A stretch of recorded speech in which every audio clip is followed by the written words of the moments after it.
దేవునికి మహిమ కలుగును గాక. ప్రభునందు ప్రియా దేవుని సంగమా ప్రియులరా, ప్రభు పేరట మీ అందరికి శుభాలు, వందనాలు. మరణాతా ప్రియులరా, ఈ సాయంకాల సమయంలో దేవుని వాక్యము నిమిత్తము ప్రార్థన.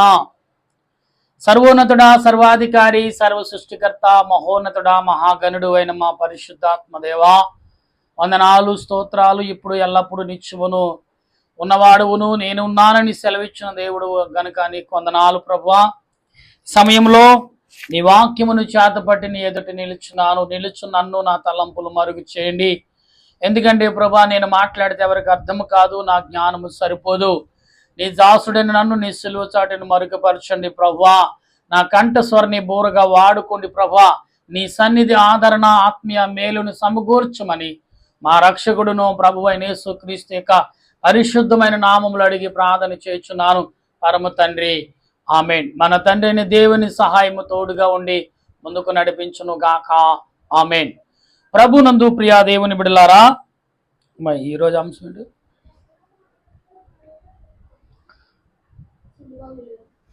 ప్రియులారా, ఈరోజు యొక్క అంశము సిలువ విలువ. అయితే వాక్య గ్రంథంలో చదువుకుందాం ప్రియులారా. వాక్య గ్రంథంలో అనేకమైన మర్మములు మనకు కనబడుతున్నాయి. అది ఏమనగా, వాక్య గ్రంథంలో సిలువ విలువను గూర్చిన వార్తను మనం విందాం. మత్తయి సువార్త 20 వచనంలో భక్తుడైన మత్తయి గారు చెప్పుచున్న మాటలను బట్టి మనం ఆలోచనలకు తీసుకోవాలి. ఎందుకంటే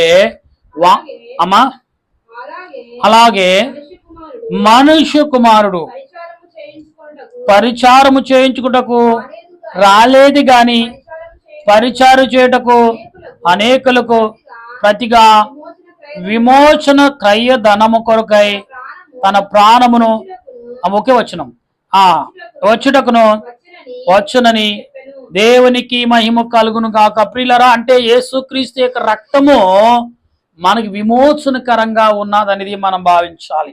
ఎందుకంటే ఇక్కడ చెప్పుచున్న మాటలు ప్రియులరా మనం గమనించినప్పుడు రోమాపత్రిక 3వ అధ్యాయము మనం చదువుతున్నప్పుడు ఇక్కడ కొన్ని విషయాలు మనకు కనబడుతున్నాయి. అది ఏమనగా చదువుదాం. రోమాపత్రిక 3వ వచనంలో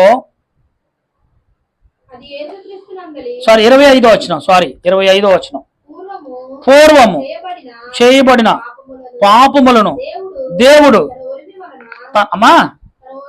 తన ఒరుము వలన ఉపేక్షించినందున ఆయన తన నీతిని, అంటే ప్రియులారా, దేవుని యొక్క నీతిని మనకు, ఆయన రక్తముకి విలువ యొక్క నీతిని మనకు కనపరుస్తున్నాడు. అలాగే ఎబ్రీ పత్రిక 9వ అధ్యాయము 22వ వచనములో మాట్లాడుతున్న మాటలను బట్టి, మరియు ధర్మశాస్త్ర ప్రకారము సమస్త వస్తువులను రక్తము చేత శుద్ధి చేయబడిననియు, రక్తము చిందింపబడకుండా పాప క్షమాపణ కలగదనియు సామాన్యముగా చెప్పవలసిన ప్రభునందు ప్రియా దేవుని సంగమా, దేవుని బిడ్డలారా, ఇక్కడ యేసుక్రీస్తు ప్రభు నీతో నాతో మాట్లాడుచున్న మాటలని మనం ఒకసారి ఆలోచన తీసుకుంటే, దేవుడు ఎందుకు మాట్లాడుచున్నాడు అనే భావము మనం ఆలోచనలోకి తీసుకోవాలి. ఎందుకంటే ఇక్కడ ప్రభు మాట్లాడుచున్న ప్రతి మాట వెనక ఆత్మ తలంపులు ఉన్నాయని భావించాలి. కీర్తన గ్రంథము మనం చదువుతున్నప్పుడు 20వ కీర్తన 28వ వచనంలో మరి భక్తుడు దావీదు గారు చెప్తున్న మాట చదువునప్పుడు 20వ వచనం చదువు. మొదటిది కీర్తన 20 వచనం. 28 ఉందా? 20 చదువు. ఆపత్కాలమందు యెహోవా నీకు ఉత్తరం ఇచ్చును కంటే యాకోబు దేవుని నామము, అంటే ఆయన రక్తమును మనము సిలువ రక్తము అంటగా, సిలువ యొక్క అంశము, ఈ సిలువ విలువను మనం ఎరిగిన వారంగా ఉన్నామా అనేది మనం ఒకసారి తెలుసుకోవాల్సిన వారంగా ఉన్నాం. ఫిలిప్పీ పత్రిక 1వ అధ్యాయము 7వ వచనం మనం చదువుతున్నప్పుడు, ఫిలిప్పీ పత్రిక 1వ అధ్యాయం 7వ వచనంలో ఇక్కడ కనబడుతున్న మాటల్ని మనము ఒకసారి ఆలోచన కలిగి ఉంటే ఫిలిప్పీ పత్రిక 1వ అధ్యాయం 7వ వచనం.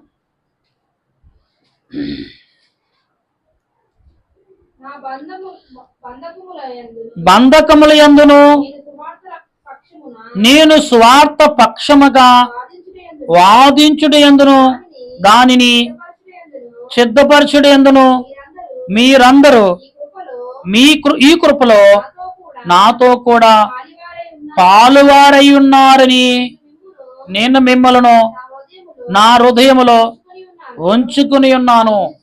అందుచేత మిమ్మల్ని అందరినీ గూర్చి ఇలాగ భావించుట నాకు ధర్మమే. ప్రియులారా, దేవుడు చూసారు ఎంత చక్కటి మాటలు చెప్తా. అంటే మిమ్మల్ని మనందరూ ఆయన హృదయంలో ఉంచుకున్నాడంట. అంటే ఆయన సిలువ రక్తంతో ఉన్నాం కాబట్టి కాదు కదని, ఆయన సిలువ రక్తంలో మనం ఉన్నాము, ఆయన బిడ్డలుగా ఆయన హృదయంలో ఉన్నాము అంటున్నాడు. ఆయనే స్వయంగా చెప్తున్నాడు అపోస్తలుడైన పౌలు. ప్రియులారా, ఇక్కడ మనం గమనించినప్పుడు రోమాపత్రికలోను 5వ అధ్యాయములో మనం చదువుతున్నప్పుడు చాలా విషయాలు కనబడుతున్నాయి.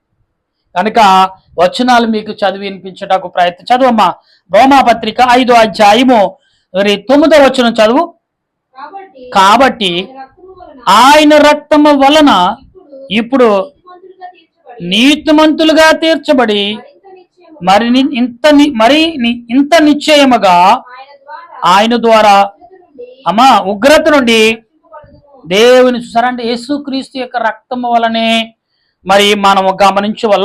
మరి చూడండి, లూకాసు వార్త క్షమించిన యోహాను సువార్త 13వ అధ్యాయము 21వ వచనం మనం చదువుకుని మీకు వివరణిస్తాను. ఎందుకంటే దేవుడు ఎందుకు ఇలా మాట్లాడుచున్నాడు. యేసు ఈ మాటలు పలుకున తర్వాత ఆత్మలో కలవరపడి మీలో ఒకడు నన్ను అప్పగించునని మీతో నిశ్చయముగా. అంటే యేసుక్రీస్తు ప్రభు కలవర ఎందుకు పడ్డాడు అంటే మనం ఒకసారి ఆలోచన కలిగి ఉండాలి. అమ్మను పంపించు గనుక ఆలోచన కలిగి ఉన్నప్పుడు ఆయన చేసే కలవరతనము ఎవరి వల్ల వచ్చిందంటే కేవలం మనుషుల వల్లే అంటే యేసు దేవాదేవునికి కలవరతనము కలిగింది. ఆ కలవరతనం పోగొట్టడానికి యేసుక్రీస్తు ప్రభు ఆయన యొక్క మాటలను బట్టి మనం ఆలోచన కలిగిన వారంగా ఉండాలి. ప్రియులారా, కలవరి అనే పదము కల్వరి గిరు చేరు మనాసా సిలువ ఎదుట సారా కల్వరి గిరు చేరు మనాస అంటే కల్వరి గిరి చేరు అనే సమయంలో ఆయన కల్వరి పడ్డాడు. ప్రభునందు ప్రియులారా, ఈ వాక్యములో ఒక వాక్యం చదువుకున్నప్పుడు దేవుడు మనతో మాట్లాడుచున్న మత్తయి సువార్త అనేక విషయాల్లో దేవుడు కనబడుతున్న మత్తయి సువార్తలోను ప్రియులారా 27వ అధ్యాయము చూడండి 19వ వచనము నుండి 36వ వచనం వరకు మనం చదువుతున్నప్పుడు ప్రియులారా కనబడుతూ మాటలు. అలాగే యెషయా గ్రంథము 58వ అధ్యాయము ప్రియులారా కనబడుతున్న 10వ వచనంలో యేసుక్రీస్తు ప్రభు దేవుడు ఎన్నో సంవత్సరాల కిందట నుండి మనతో మాట్లాడుచున్నవాడని గమనించాలి.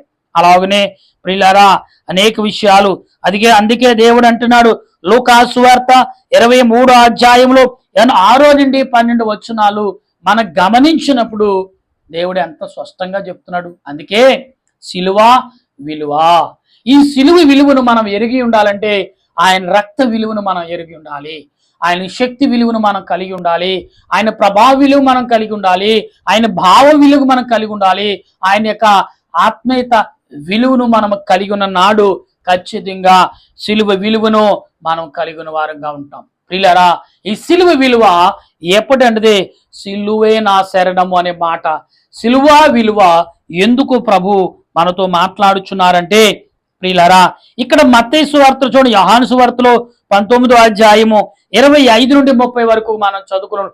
యేసుక్రీస్తు ప్రభు ఎలాగ ఈ సిలువ విలువను మనకు ప్రకటిస్తున్నాడు అనేది మనం చదువుకుంటే చూడండి, ఆయనమనుడు సత్యమైన జీవమైన నేనే మార్గం అని అన్నాడు. అంటే ఆయన రక్తము మనకు మార్గాన్ని చూపిస్తుంది, ఆయన ప్రార్థన మనకు వెలుగునిస్తుంది, ఆయన విజ్ఞాపన ఆయన హృదయములు మన చోటిని మనకు కలగజేస్తుంది.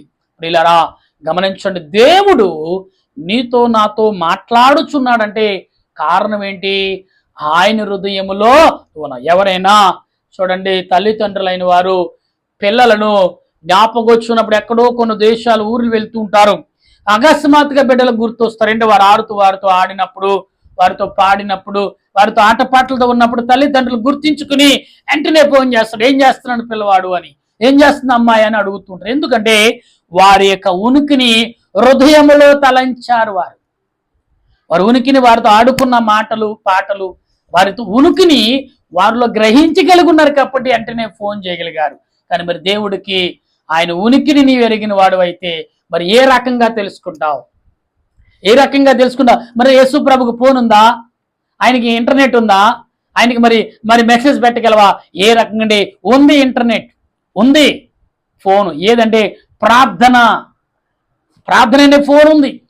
విజ్ఞాపన అనే మరి మొరపెట్టే అదృష్టం దేవునికి సమర్పించి పక్కనే ఉంటాడు. అందుకే అన్నారు భక్తులు అంటారు, పక్కనే ఉన్నాడు పగవాడు చెంతనే చేరాడు శనిగాడు మెలుకు కలిగి ప్రార్థించండి ప్రియులారా. అంటే మనము ఏ రకంగా ఈ సిలువ విలువను ఎరుగునున్నామో, ఈ సిలువ విలువను ఎలాగ సంపాదించుకుంటున్నామో ప్రియులారా ఒక్కసారి మన హృదయాన్ని తట్టు చూసుకోండి ఒకసారి.